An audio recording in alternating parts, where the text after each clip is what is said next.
Good morning everyone. आज हम लोग सेल वॉल के बारे में पढ़ेंगे और फिजिक्स के टॉपिक्स, केमिस्ट्री के टॉपिक्स, इंग्लिश के टॉपिक्स, एसएसटी के टॉपिक्स, 9th 10th सब कुछ आपको मिल जाएंगे। आप वहाँ पे प्लेलिस्ट में जाकर के मेरे चैनल को सब्सक्राइब कर लेना और प्लेलिस्ट में जाना, फिर वहाँ पे सारे के सारे वीडियोज़ आपको मिल जाएंगे। तो वहाँ पे आपको जो भी पढ़ना होगा, जिस भी क्लास का पढ़ना होगा, वहाँ पे आप पढ़ सकते हो। ओके, और आपको स्पेशली जिस टॉपिक में प्रॉब्लम है आप वो मेरे को कमेंट में भी बता सकते हो, मैं उस पर वीडियोज़ बनाऊँगी उसको। ठीक है, चलो आज हम लोग इसको सेल वॉल को कंप्लीट करते हैं, समझते हैं ये क्या है। ठीक है, सबसे पहली बात तो ये है कि सेल वॉल जो है ना एक नॉन लिविंग कंपोनेंट है प्लांट का। ओके, सेल वॉल ही एक ऐसा कंपोनेंट है प्लांट सेल का जो कि, हाँ, प्लांट सेल मैंने इसलिए बोला ना क्योंकि सेल वॉल सिर्फ प्लांट के पास होता है, प्लांट सेल में होता है, एनिमल सेल में सेल वॉल नहीं होता है। ओके, क्यों नहीं होता है मैं ये भी बताऊंगी, आपको रीज़न बताऊंगी। ओके ना, आप खुद बताओगे, मैं नहीं बताऊंगी, आप खुद बताओगे कि प्लांट को क्यों चाहिए, एनिमल को क्यों नहीं चाहिए। ओके, तो प्लांट सेल में ना ये जो सेल वॉल होता है ना, ये नॉन लिविंग कंपोनेंट होता है। ओके, चलिए इसके फंक्शंस क्या क्या है पहले हम लोग वो देखते हैं। तो सबसे पहला फंक्शन ये है, ये शेप प्रोवाइड कराता है सेल वॉल को। प्लांट सेल वॉल जो है प्लांट सेल को एक शेप देता है, डेफिनेट शेप देता है। ठीक है ना। अच्छा, डेफिनेट शेप चाहिए भी, प्लांट को तो डेफिनेट शेप चाहिए ना, प्लांट का तो एकदम उसका लेंथ ही बढ़ता है या फिर ब्रांचेस बढ़ते हैं, है ना, उसका डेफिनेट शेप होता है एकदम, तो वो चाहिए। स्ट्रेंथ चाहिए, अभी ठंडा हो, बारिश हो, या फिर बाढ़ आ जाए, फ्लड आ जाए या ड्रॉट का कंडीशन हो, हर कंडीशन में उसको वहीं पे खड़े रहना है ना, क्योंकि उसमें लोकोमोशन तो होता नहीं है, इस वजह से उसमें स्ट्रेंथ भी प्रोवाइड कराता है सेल वॉल। और रिजिड बनाता है प्लांट को, क्या बनाता है, रिजिड का मतलब स्ट्रॉन्ग, मजबूत बनाता है। ओके, और इन सब चीज़ों की ज़रूरत है प्लांट को, क्योंकि प्लांट को ऐसे इन्वायरमेंट में विदस्टैंड करना पड़ता है। उसके पास लोकोमोशन नहीं दिया गया, उसको हाथ पैर नहीं दिया गया कि वो भाग करके एनिमल्स की तरह कहीं पे जाकर के छिप जाए, ज़्यादा धूप हो या ज़्यादा बारिश हो तो। ठीक है, इस वजह से उसको कुछ तो अलग देना पड़ेगा ना। अभी हम लोगों को, एनिमल्स को गॉड ने लोकोमोशन के लिए ऑर्गन्स दिए हैं, है ना, हाथ दिया, पैर दिया है, तो वैसे ही प्लांट को भी तो कुछ देना पड़ेगा, नहीं तो प्लांट तो मर जाएगा ना। इस वजह से प्लांट को सेल वॉल दिया गया है। ओके, चलिए इसका सेकंड फंक्शन क्या है। तो ऑब्वियसली ये नॉन लिविंग कंपोनेंट है, तो क्या करेगा, प्रोवाइड प्रोटेक्शन ही तो देगा। कैसे देगा भाई, तो अगेंस्ट केमिकल स्ट्रेस, जितने भी मैकेनिकल स्ट्रेस, जितने भी मैकेनिकल स्ट्रेस हैं, जैसे कि धूप हो गई, बारिश हो गई, स्टोन हो गया, आंधी हो गया, स्टॉर्म हो गया, है ना, ये सबको मैकेनिकल स्ट्रेस आप बोल सकते हो। इन सब से प्रोटेक्शन देने का काम करता है सेल वॉल। ठीक है, प्लांट को। नेक्स्ट आइए, it helps to control cell expansion. मैंने ऑस्मोसिस पढ़ा रखा है, आप ऑस्मोसिस का भी वीडियो जाकर के देख सकते हो। ओके, तो ऑस्मोसिस में मैंने बताया है कि किस तरीके से हाई कंसंट्रेशन से लो कंसंट्रेशन की ओर पानी जो है, वाटर जो है, मूव करता है, इसको ऑस्मोसिस कहते हैं। और सॉइल से इसी तरीके से रूट जो है वाटर को एब्जॉर्ब करता है, तो एब्जॉर्ब करने से क्या होगा, सेल जो है प्लांट का वो तो एक्सपेंड करेगा ना। अच्छा, एक्सपेंड करेगा तो ज़्यादा पानी उसके अंदर चला गया तो वो तो फट भी सकता है ना। इस वजह से फटने से उसको रोकने के लिए ये सेल वॉल होता है, सेल वॉल जो है ना फटने नहीं देता है। ठीक है, तो it helps to control cell expansion during intake of water through osmosis. Okay, अच्छा नेक्स्ट फंक्शन क्या है, it also prevent water loss from the cell. अभी ऑस्मोसिस के थ्रू पानी ले सकता है तो दे भी तो सकता है ना, है ना, तो ज़्यादा पानी अगर बाहर निकल गया तो तब तो सेल डेड हो जाएगा, है ना। इस वजह से ड्रॉट आता है तो सारा का सारा जो है प्लांट नहीं सूखता। कुछ प्लांट ऐसे होते हैं जो कि खुद को सर्वाइव करा लेते हैं। ठीक है ना, अभी ज़्यादा दिन तक अगर ड्रॉट चल गया तब तो फिर प्लांट सर्वाइव नहीं कर पाएगा ना, हर चीज़ की एक लिमिट होती है। ठीक है, तो कुछ प्लांट जो है विदस्टैंड कर पाते हैं, क्यों, क्योंकि उनमें सेल वॉल होता है जो कि मैक्सिमम कोशिश करता है कि वाटर लॉस को प्रिवेंट कर पाए। ये सारी के सारे फंक्शंस है सेल वॉल के। तो आपको समझ में आ गया होगा कि एनिमल्स के पास सेल वॉल क्यों नहीं है और प्लांट को सेल वॉल गॉड ने क्यों दिया है। ओके, क्लियर है। अब हम लोग यहाँ पे कंपोजिशन ऑफ सेल वॉल पढ़ेंगे। जैसे सेल मेम्ब्रेन किस चीज़ का बना था, लिपिड एंड प्रोटीन का, वैसे ही सेल वॉल भी तो किसी न किसी मटेरियल का बना होगा ना, है ना।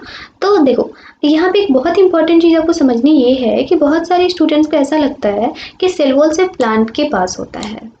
बिल्कुल गलत। सेल वॉल सिर्फ प्लांट के पास नहीं होता है, सेल वॉल फंजाई के पास भी होता है। ये फंजाई क्या है, ये हम लोग डाइवर्सिटी वाले चैप्टर में बढ़िया से पढ़ेंगे, बट मैं अभी बता दूं। आपने मशरूम देखा होगा, जो सड़े गले लकड़ी पे बारिश के मौसम में उग जाता है, छतरी टाइप का ऐसा होता है मशरूम, है ना, गोबर छत्ता भी उसको बोलते हैं, ठीक है। तो ये जो है ना फंजाई, उसको फंजाई बोलते हैं, ठीक है। तो फंजाई में भी सेल वॉल होता है। अच्छा, बैक्टीरिया जिसको कि प्रोकैरियोट्स बोलते हैं, है ना, तो प्रोकैरियोट्स जो है बैक्टीरिया, उसमें भी सेल वॉल होता है। अच्छा, बहुत सारे स्टूडेंट्स ये समझते हैं कि जिन जिन भी ऑर्गेनिज्म में सेल वॉल होता है वो सारे के सारे फोटोसिंथेसिस करते हैं। बिल्कुल गलत। सेल वॉल का फोटोसिंथेसिस से कोई लेना देना नहीं है, ओके। हाँ, अगर क्लोरोफिल है तो फोटोसिंथेसिस करेगा, ठीक है ना, लेकिन सेल वॉल का फोटोसिंथेसिस से कोई लेना देना नहीं है, क्योंकि सेल वॉल का फंक्शन आप पढ़ चुके हो। वहाँ पे कहीं पे भी फोटोसिंथेसिस आया क्या, वर्ड नहीं आया ना। वहाँ पे तो हर जगह सपोर्ट देने का काम कर रहा था, प्रोटेक्शन देने का काम कर रहा था, है ना। तो इस वजह से सेल वॉल सिर्फ प्रोटेक्शन देने के लिए होता है, फोटोसिंथेसिस से इसका कोई लेना देना नहीं है। समझ आया। अब अगर प्लांट की बॉडी में प्रोटेक्शन चाहिए तो सेल वॉल होगा, किस चीज़ का बना होगा, तो सेल्यूलोज का बना होता है, ठीक है। प्लांट के सेल में सेल वॉल जो होता है वो सेल्यूलोज का बना होता है। सेल्यूलोज के हम लोग आगे इस वाले कॉलम में डिस्कस करेंगे, ठीक है। चलिए, फंजाई जो है मशरूम वगैरह, तो मशरूम ही नहीं, मशरूम के अलावा भी बहुत सारे फंजाई होते हैं जो कि हम लोग डाइवर्सिटी वाले चैप्टर में बात करेंगे। तो फंजाई में जो सेल वॉल होता है वो किस चीज़ का बना होता है, तो काइटिन, इसको क्या पढ़ते हैं, काइटिन पढ़ते हैं, ठीक है ना। तो काइटिन का बना होता है, ठीक। अच्छा, प्रोकैरियोट्स बैक्टीरिया में, छोटे छोटे बैक्टीरिया जो होते हैं जो दिखाई नहीं देते हैं, इनमें किस चीज़ का बना होता है, तो पेप्टिडोग्लाइकेंस, इसको पढ़ते हैं पेप्टिडोग्लाइकेंस का बना होता है। ये इंपॉर्टेंट नहीं है आपके लिए, आपके सिलेबस में नहीं है, हायर क्लासेस में है, बट ये दोनों आपके सिलेबस में है, इसको याद रखना। प्लांट का सेल वॉल किस चीज़ का बना होता है, सेल्यूलोज, और फंजाई का काइटिन, ओके ना। और हाँ, इतना याद रख सकते हो ना कि बैक्टीरिया में भी सेल वॉल होता है, किस चीज़ का बना होता है ये मत याद रखो, बट होता है इतना तो याद रख सकते हो। यहाँ तक क्लियर है। चलिए, अब बात आती है कि मैम ये सेल्यूलोज क्या है, काइटिन क्या है, पेप्टिडोग्लाइकेन क्या है, कुछ समझ नहीं आया मेरे को, मैंने आज तक कभी सुना नहीं है।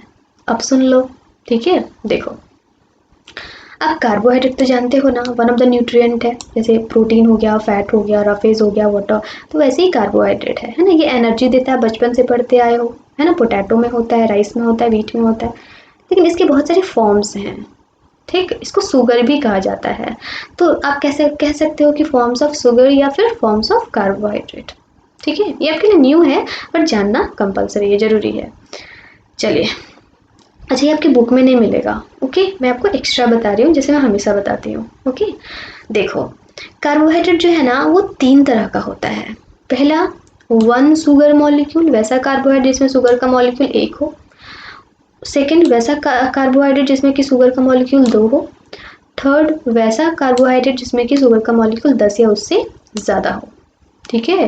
शुगर का फॉर्मूला क्या होता है, C6H12O6, ये होता है ग्लूकोज का फॉर्मूला। C6H12O6 ये होता है ग्लूकोज का फॉर्मूला। और शुगर का फॉर्मूला क्या होता है, C11H22O11, ओके, C11H22O11। यहाँ पे तो मैंने लिखा नहीं है, मैं भूल गई थी एक्चुअली, आप चाहो तो अपने नोट्स में ऐड कर सकते हो, ओके। ग्लूकोज का और शुगर का फॉर्मूला, तो बाकी सबका फॉर्मूला होता है, बट आपको अभी पढ़ना नहीं है, हायर क्लासेस में पढ़ना है। चलिए, अब अगर 1 शुगर मॉलिक्यूल है जिस कार्बोहाइड्रेट में, क्या हम कह सकते हैं कि वो सिंपलेस्ट है। 2 शुगर मॉलिक्यूल है तो हम कह सकते हैं कि थोड़ा सा कॉम्प्लेक्स है। और अगर 10 या 10 से ज़्यादा शुगर मॉलिक्यूल हैं तो हम कह सकते हैं कि बहुत ज़्यादा कॉम्प्लेक्स कार्बोहाइड्रेट है। आप मेरे को बताओ कि जो कार्बोहाइड्रेट सबसे ज़्यादा सिंपल होगा, क्या उसका डाइजेशन भी सबसे जल्दी हो जाएगा, है ना। जो थोड़ा सा कॉम्प्लेक्स होगा उसका डाइजेशन और ज़्यादा कॉम्प्लेक्स होगा, और जो सबसे ज़्यादा कॉम्प्लेक्स शुगर होगा उसका डाइजेशन बहुत ज़्यादा कॉम्प्लेक्स होगा, है ना। देख लो, जो सबसे सिंपलेस्ट जो शुगर होता है ना उसको कहते हैं ग्लूकोज, वही ग्लूकॉन डी वाला ग्लूकोज जो भी हम लोग गर्मी के मौसम में पीने वाले हैं। और ये जो है इंस्टेंट एनर्जी देता है, क्योंकि इसका ब्रेकडाउन जो है बहुत सिंपलेस्ट फॉर्म में है, इसका ब्रेकडाउन होने में बहुत कम समय लगता है, ओके, तो तुरंत से एनर्जी दे देता है। अच्छा, इसके अलावा और कौन कौन है, फ्रक्टोज है, ठीक है। फ्रक्टोज किस में पाया जाता है, तो हनी में पाया जाता है और एप्पल में पाया जाता है, और भी बहुत सारी चीज़ें हैं जिसमें पाया जाता है, बट आपके एग्जाम्पल के लिए मैंने हनी और एप्पल रखा है, ओके। चलिए अब 2 शुगर मॉलिक्यूल वाला कौन आ जाएगा, तो पहला सुक्रोज जो कि शुगर केन में होता है, वही हमारे किचन में जो रखा हुआ है चीनी वही सुक्रोज, ठीक है। लैक्टोज आपको पता है मिल्क में होता है, माल्टोज ब्रेड में या व्हीट में होता है, नाम है बस अलग अलग, ठीक है ना। ये सब जो है थोड़े से कॉम्प्लेक्स माने जाते हैं, इनको डाइजेस्ट करने में थोड़ा प्रॉब्लम होता है, ठीक है ना। बट ये जो है ना ये पेशेंट्स को आप दे सकते हो, जिसका डाइजेस्टिव सिस्टम अच्छा नहीं है ना उसको आप दे सकते हो, क्योंकि इसको डाइजेस्ट करना बहुत ईजी होता है, ठीक है। अब ये जो सबसे ज़्यादा कॉम्प्लेक्स है उसकी बात करते हैं। पहला स्टार्च है, बहुत इंपॉर्टेंट है स्टार्च और ग्लाइकोजन। क्यों, क्योंकि प्लांट जितने भी फूड मटेरियल को स्टोर करते हैं ना वो स्टार्च के फॉर्म में स्टोर करते हैं। लाइक जो पोटैटो हो गया है ना, तो फ्रूट है ना प्लांट का, तो ये पोटैटो में स्टार्च होता है, ठीक है। या फिर आपका जितना भी प्लांट प्रोडक्ट आप खाते हो, वेजिटेबल खाते हो, उसमें सब में क्या होता है, स्टार्च होता है, ठीक है। अच्छा, एनिमल अपने बॉडी में जो फूड का स्टोर करके रखता है वो किस फॉर्म में रखता है, ग्लाइकोजन के फॉर्म में रखता है, ठीक है। चलिए, यानी कि इसको हम लोग प्लांट कार्बोहाइड्रेट बोल सकते हैं, इसको हम लोग एनिमल कार्बोहाइड्रेट बोल सकते हैं। बहुत इंपॉर्टेंट क्वेश्चन है। Next, cellulose and fibres that is chitin, ये भी कॉम्प्लेक्स फॉर्म में पाया जाता है, ठीक है ना। सेल्यूलोज और काइटिन भी कॉम्प्लेक्स फॉर्म में पाया जाता है, जो कि यहाँ पे ये सेल्यूलोज जो है बहुत ज़्यादा कॉम्प्लेक्स होता है, बहुत ज़्यादा स्ट्रॉन्ग रिजिड होता है, इस वजह से इसको प्लांट सेल इससे बनाया जाता है, मतलब नेचुरली बना होता है। और काइटिन जो है फंगस का जो सेल है ना, सेल वॉल, उसमें ये बना होता है। ओके, आई थिंक आपको ये पूरा का पूरा क्लियर होगा स्लाइड, ठीक है। कार्बोहाइड्रेट के फॉर्म्स आपको क्लियर होंगे।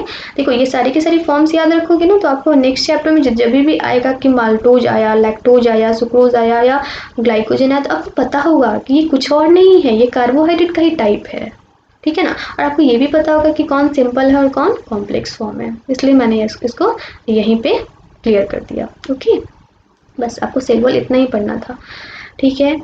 अगर आपको वीडियो अच्छा लगता है तो आप इसको लाइक करो और फ्रेंड्स के साथ शेयर करो और सब्सक्राइब कर लो चैनल, ताकि मैं यहाँ पे और सारी सब्जेक्ट के जब वीडियो डालूँ ना, फिजिक्स के, केमिस्ट्री के, मैथ्स के भी, इंग्लिश के, ठीक है, तो आपको नोटिफिकेशंस मिलते रहे। आप प्लेलिस्ट में जा करके मेरी वीडियोज़ को सर्च कर सकते हो। और आपको लगता है कि मेरे को इस टॉपिक के वीडियोज़ चाहिए तो आप कमेंट करके मेरे को बताओ कि आपको इस टॉपिक के वीडियो चाहिए, फिर मैं उस पर भी वीडियो बनाऊँगी, ओके। हाँ, आपको कोई प्रॉब्लम भी है तो भी आप उसको कमेंट में मेरे को बता सकते हो, मैं उसको सॉर्ट आउट करूँगी।